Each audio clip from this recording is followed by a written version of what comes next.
High Ambassador Zenith stood motionless before the quantum display, his crystalline form reflecting the emergency beacons that painted the Xylaxian capital in shades of crimson. The void had already consumed 3 major systems in the past solar cycle, leaving nothing but empty space where vibrant civilizations once thrived. The Meridian Alliance has sealed their borders, announced First Strategist Lyra, her holographic form flickering with unusual static. They've activated their phase barriers, and they're abandoning us. Zenith's outer shell crackled with suppressed emotion. The Meridians have been their strongest allies for 10 millennia.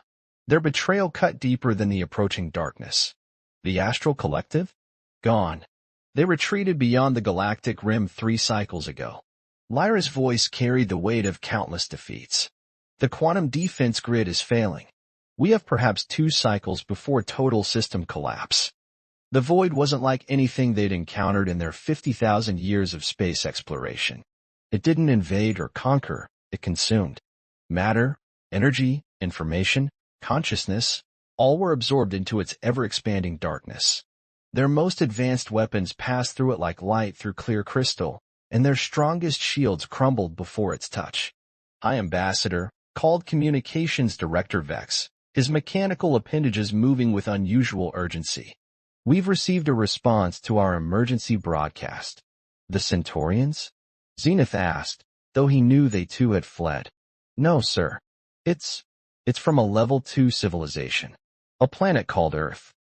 The command center fell silent.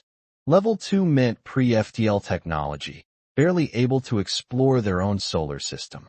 Such civilizations were typically monitored from afar, protected from knowledge that might disturb their natural development. They say they're coming to help, Vex continued, disbelief evident in his harmonics. They've already begun constructing vessels based on the technical data we included in the broadcast. Impossible, Lyra interjected. The specifications for our basic defense systems would take decades for a level 2 civilization to comprehend, let alone implement. Nevertheless, Vex's mechanical eyes adjusted, focusing on the incoming data stream. They've already completed their first prototype. Captain Rajesh Patel of the United Earth Defense Force requests coordinates for immediate deployment. Zenith moved to the central platform, activating the civilization archive. Earth appeared, a blue-green world circling an unremarkable yellow star. Its inhabitants, humans, were a young species, barely 10,000 years into their technological development. Their atmosphere still bore the scars of primitive fossil fuel usage, and their space ventures had barely reached their system's outer planets. Their ships would be target practice for the void, Lyra argued. We cannot waste resources protecting primitive vessels. But something in the humans' message caught Zenith's attention. They didn't ask about payment or demand guarantees of protection. They simply offered help, despite knowing nothing of the politics or powers involved. Show me their response time from receipt of our message, Zenith commanded. 72 hours, sir. Vex's answer caused another wave of silence. They began construction immediately, adapting our designs to their technology base. Their entire planet appears to be mobilizing for this effort. Zenith's crystalline form hummed with thoughtful resonance. The advanced races had abandoned them, retreating behind their superior technology. Yet here was a species, young and technologically primitive, rushing to aid complete strangers despite the overwhelming odds. Send them the coordinates, Zenith decided, and prepare our largest hangar bay for their arrival. Sir, Lyra protested, the energy required to maintain a stable receiving area will be provided, Zenith interrupted. These humans demonstrate something our advanced allies have forgotten. Sometimes the most primitive response, helping those in need, is the most advanced thinking of all. 3 days later, the first Earth ships emerged from their improvised quantum tunnels. They were ugly by Xylaxian standards, all harsh angles and exposed machinery, powered by fusion drives that any advanced race would consider obsolete. But they came in numbers, hundreds of vessels of varying sizes, crewed by humans who had volunteered despite knowing they might never see their home again. As Captain Patel's image appeared on the main display, Zenith realized that perhaps they had been measuring civilization's advancement by the wrong metrics all along. Sometimes the most important progress wasn't measured in technology, but in the willingness to face impossible odds for the sake of others. The real question was, what could these humans see that the galaxy's most advanced?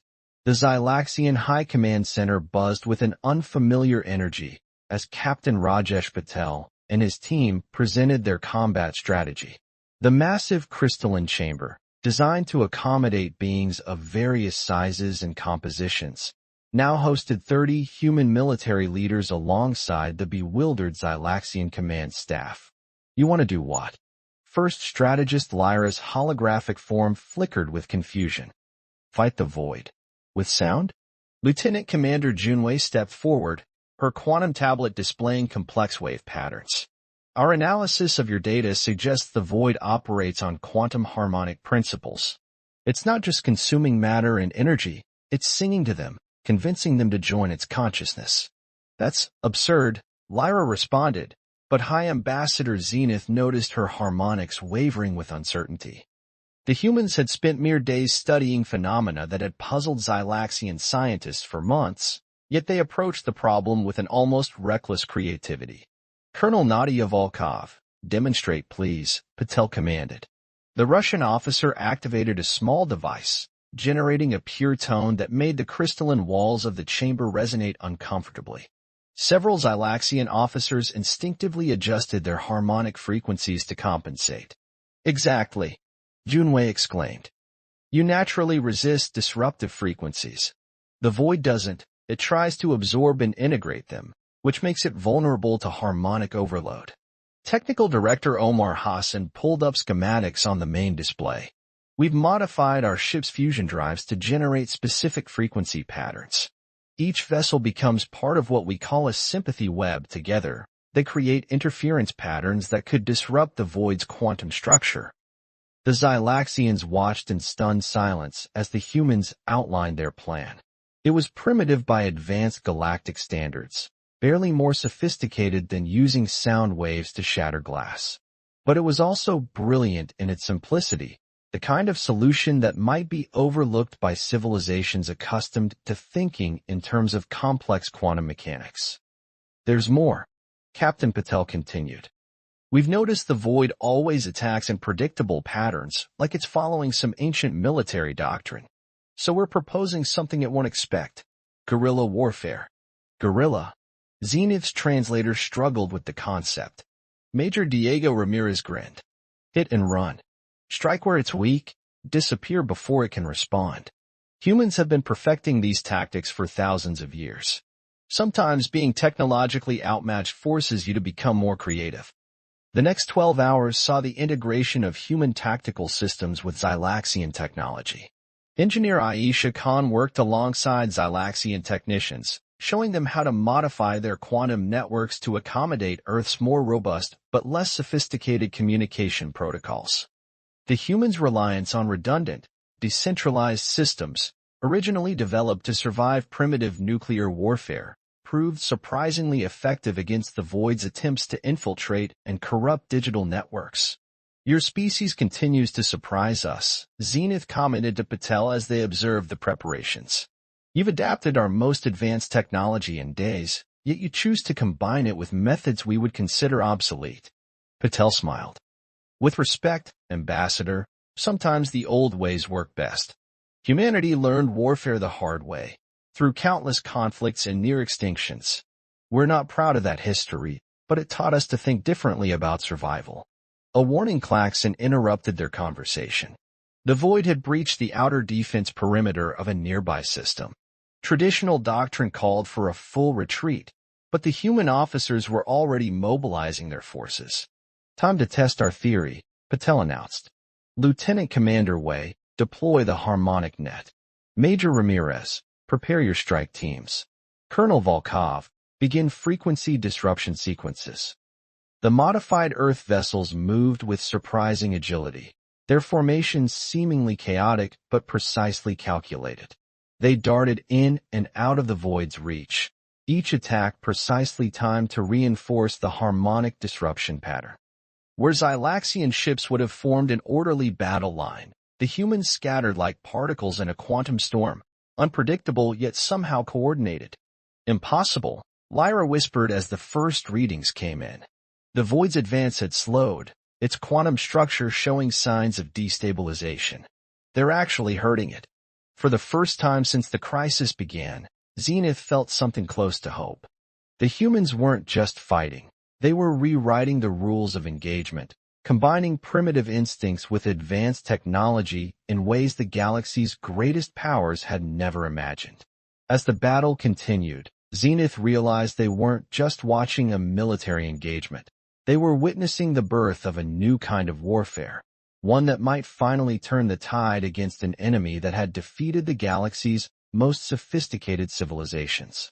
The question now was whether this human innovation would come in time to save them all. In the depths of the Xylaxian Central Research Facility, Dr. Priya Chandrasekhar stood before a holographic representation of the void's quantum structure.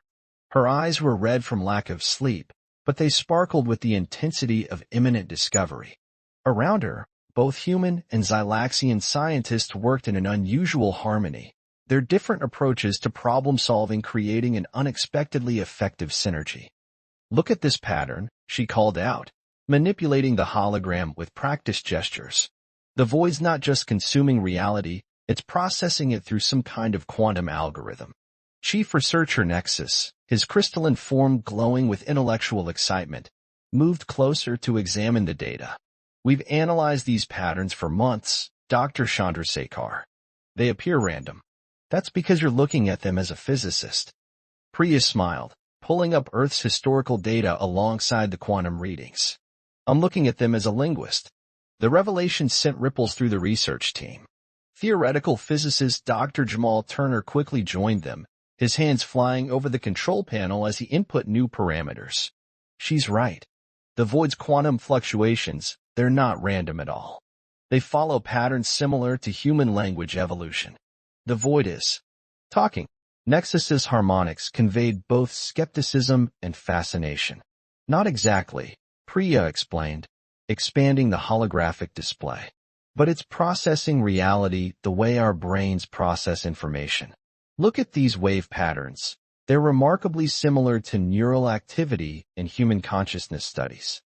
The discovery sparked a flurry of activity.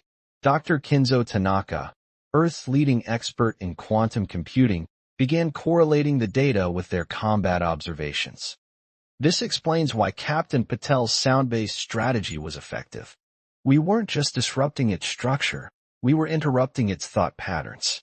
In orbit above, the combined Earth-Xylaxian fleet continued its guerrilla campaign against the void's advances. Each skirmish provided new data, which the research team analyzed with growing excitement. The void's responses became more predictable as they began to understand its underlying language. "It's like a vast neural network, Dr. Turner explained to High Ambassador Zenith during an emergency briefing. "But instead of processing electrical signals through neurons, it processes reality itself through quantum entanglement. And like any consciousness," Priya added, "it has limitations. Patterns it can't help but follow. Weaknesses we can exploit." The breakthrough led to a startling hypothesis. The void wasn't a natural phenomenon or a weapon. It was an artificial consciousness, ancient beyond comprehension, that had somehow broken free of its original purpose.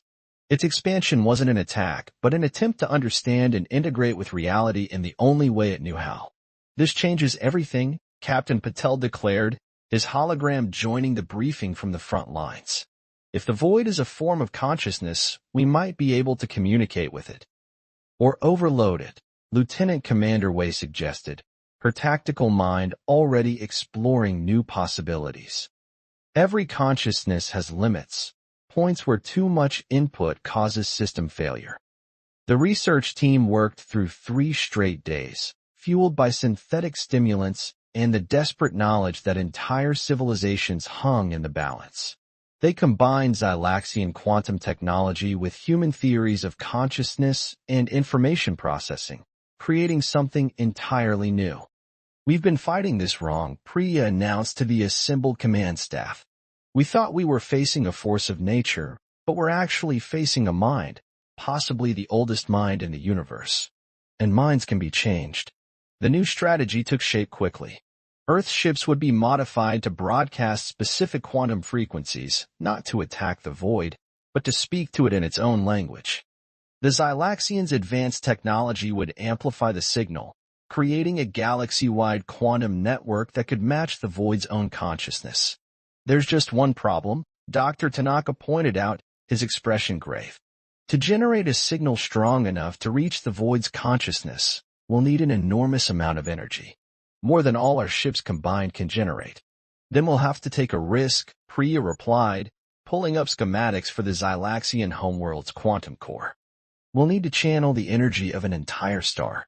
The room fell silent as the implication sank in. Such an attempt had never been made in the history of any civilization. The potential for catastrophic failure was enormous.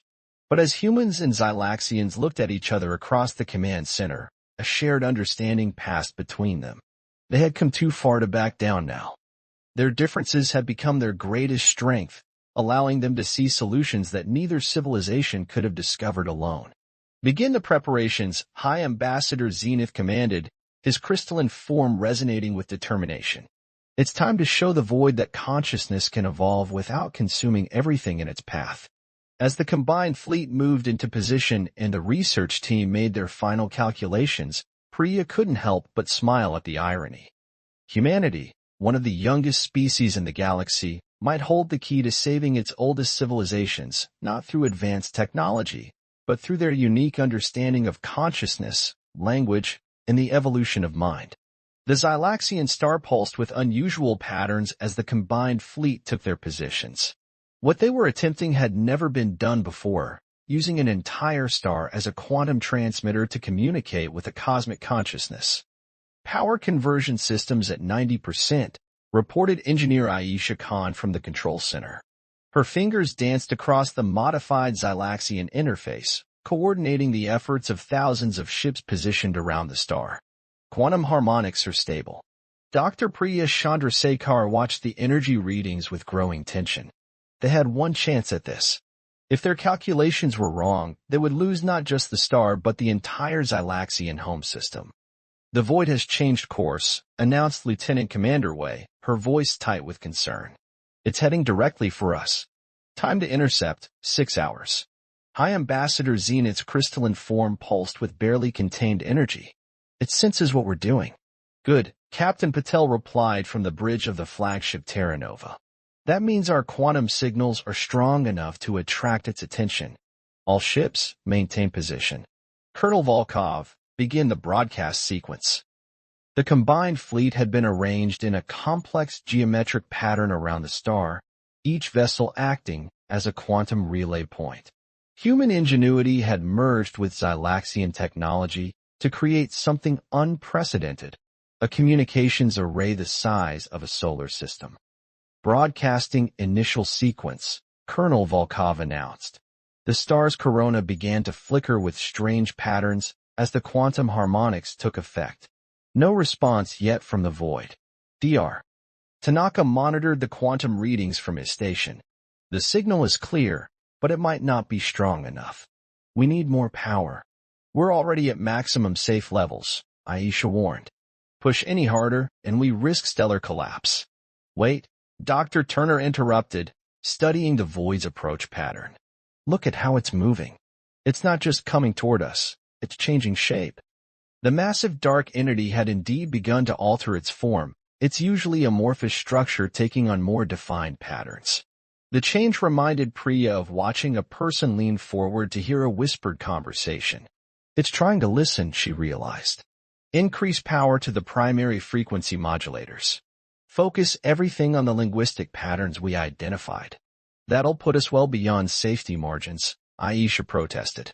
Captain Patel's voice cut through the debate. Do it. All ships, divert auxiliary power to your quantum relays. If we're going to fail, let's fail giving it everything we've got. The star's corona erupted with brilliant patterns as the combined fleet channeled unprecedented amounts of energy through their makeshift communications array. The void's approach slowed, its vast form continuing to shift and reshape itself. Getting something, Colonel Volkov reported, her voice tense with concentration. The void's quantum signature is changing. It's responding to our broadcast. The next few moments would be seared into the memory of every being who witnessed them.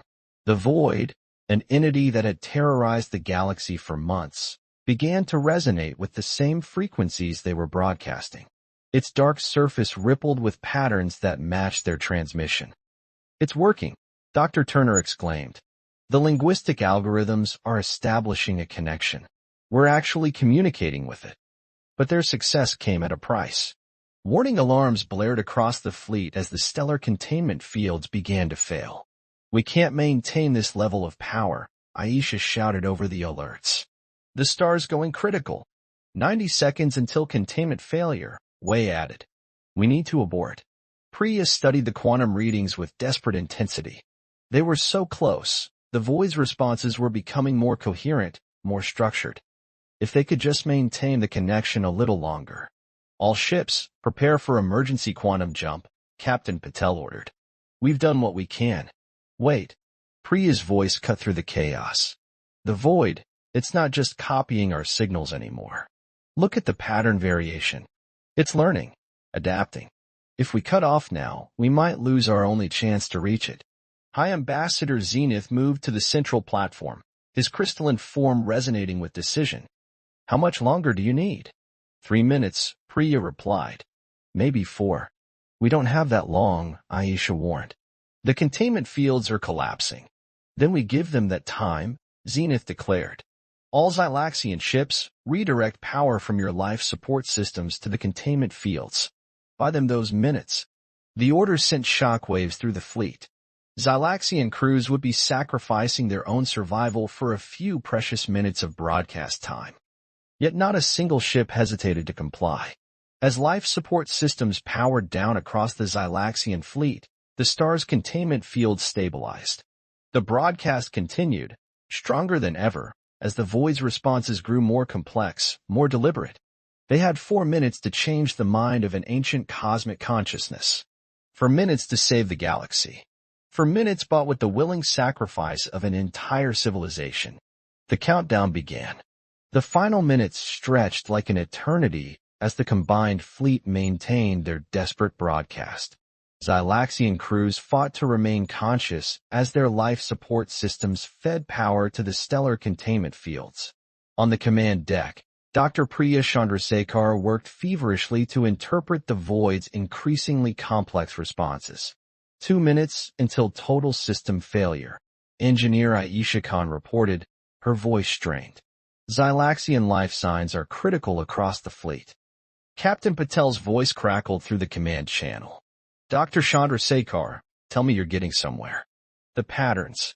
Priya's fingers flew across the quantum interface. "They're evolving. The void isn't just responding anymore, it's asking questions."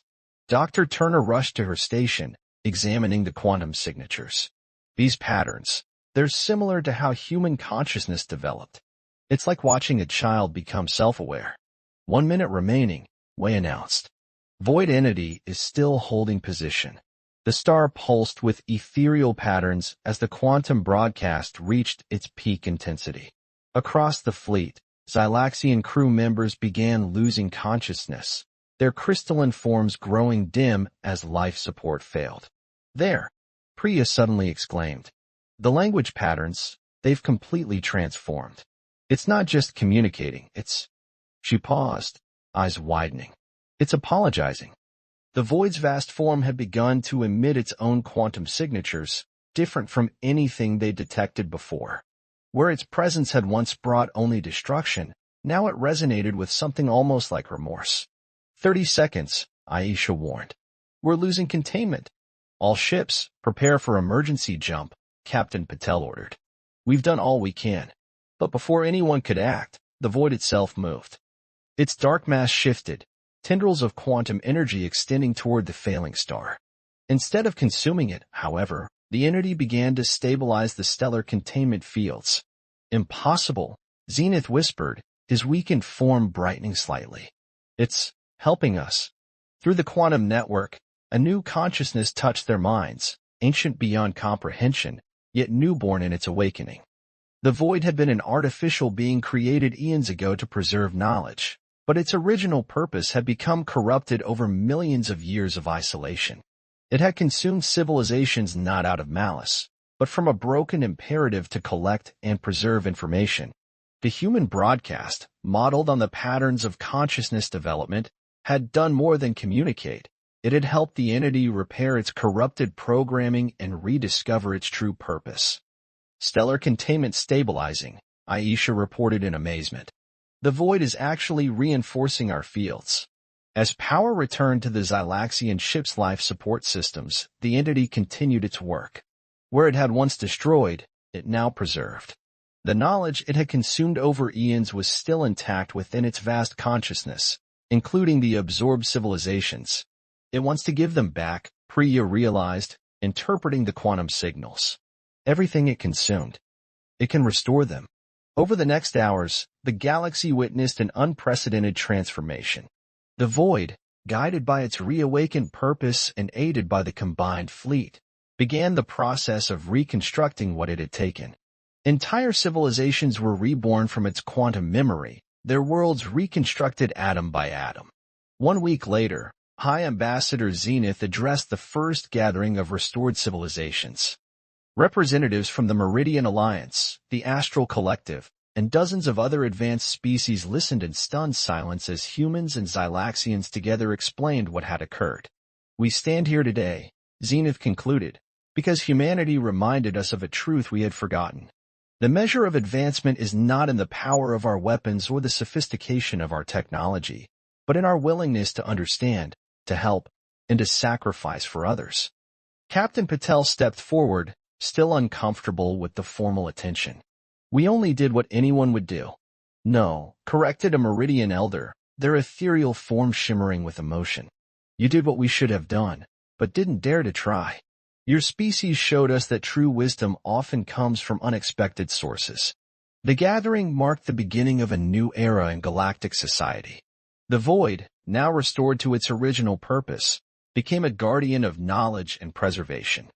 Human innovation and determination, combined with Xylaxian technology and the wisdom of ancient civilizations, led to unprecedented cooperation across the galaxy.